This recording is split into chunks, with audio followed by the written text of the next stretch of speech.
எண்ணெய் கத்திரிக்காய் காரக்குழம்பு வைக்க போகிறோம். அதுக்கு தேவையான புளியை ஊற வச்சுருக்கேன்.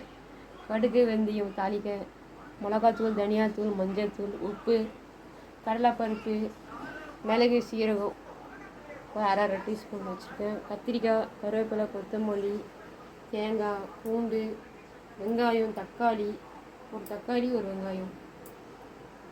இப்போ ஸ்டார்ட் பண்ணிடலாம் அடுப்பு.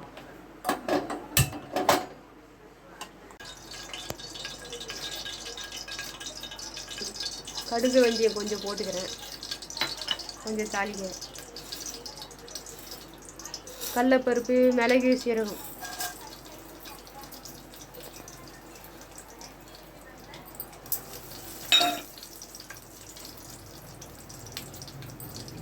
அப்புறமா பூண்டு,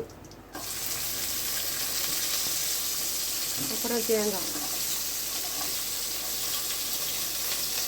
அப்புறம் வெங்காயம், அப்புறம் தக்காளி,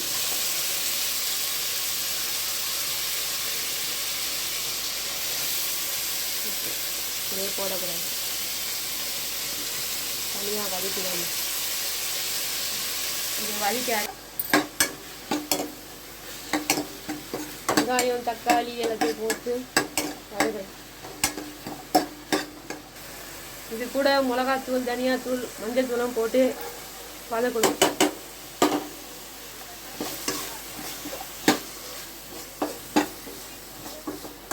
வதக்கின அப்புறம் ஆற வச்சு அரைக்கணும். அப்புறம் அரைக்கணும்.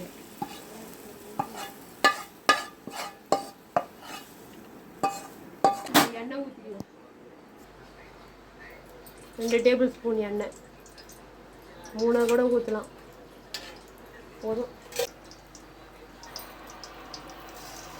கடுகு வெந்தயம், ஒரு 3 காஞ்ச மிளகா,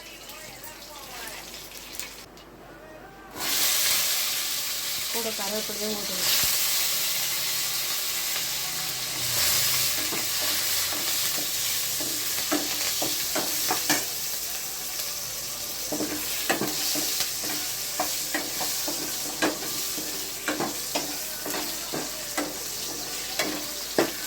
இப்போ இந்த விழுதை போட்டு வதக்கலாம்.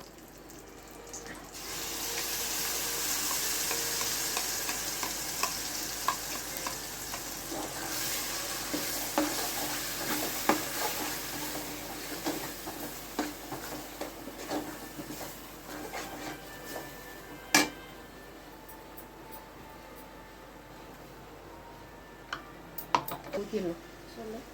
புளி தனியாக ஊற்றிடணும்.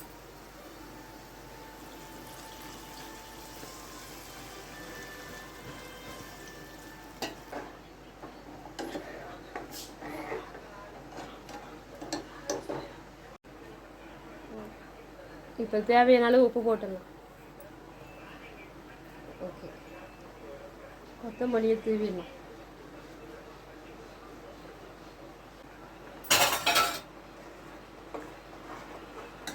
இன்னும் கொஞ்சம் கொதிக்க வைக்கணும்.